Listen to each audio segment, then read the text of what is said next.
Hi, Coach. How you doing? Hey, I'm doing good. Real quick, what went into the decision before the season to part ways with John Pagano? It's the new coaching staff. I know of John, but I had the person that I wanted. Whatever team I landed with, Gus Bradley was my defensive coordinator. Nothing against John at all. I mean, great reputation. Yeah, when you look at sort of the Raiders in the last 5 games since he started calling plays for the defense as opposed to the first 10, what jumps out at you about the things that they're doing on defense, or maybe characteristics that reflect what John's doing with them? They're playing good, sound, fundamental football, and they're playing better right now for whatever reason. They're just playing better. They had an opportunity to beat one of the better teams in the league Monday night. Sit and watch that, and we expect the Raiders coming here and give us their best shot. And we know they're a talented, physical team, so should be a good ball game. The Chargers are sitting like at last against the run. What kind of things do you do to try to improve that? Well, we dug ourselves in a hole early, and I believe lately, up until the last couple of weeks, we've been defending the run a lot better. And we've had some setbacks in that area, and we just got to go back and keep re-emphasizing run reads and doing things with the front seven scheme-wise that's going to put us in better position. And we've been light in the box at times. We feel like we had better matchups with smaller personnel and for passing, and a lot of times teams will see that personnel in the game and run it right at you, and you're going to give up some yards in that situation, but you're going to hold them in the passing game. So it's been a little bit of give and take there.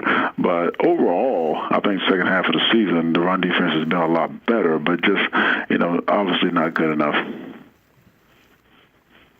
Coach, what's Melvin Gordon's status for this week right now?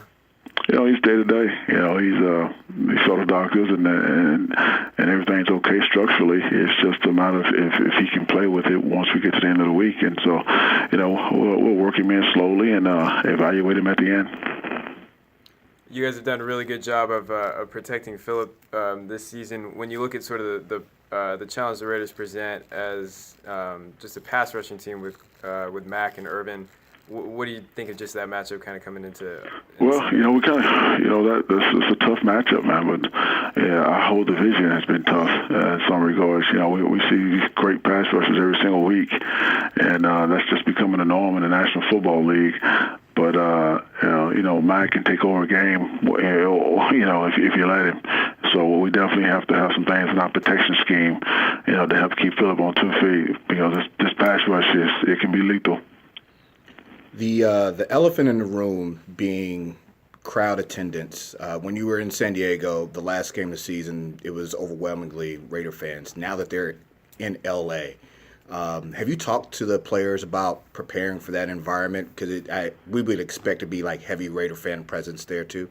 I have no idea what it was like last year in San Diego, but that's been something we've talked about early in the season.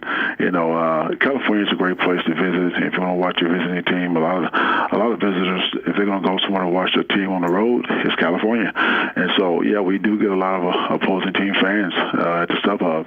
And I'm sure with the Raiders coming back for the first time in 20 years, I'm sure they have a lot of their fans. A lot of the fans are still here. So, but that, fans don't play, so we have to prepare and get ready to go out and play against the Oakland Raiders, and we don't worry about the fans. That's good. All right, Coach. All right, Thanks for your time. Coach. Thanks a lot. Okay, thanks a lot. Bye-bye.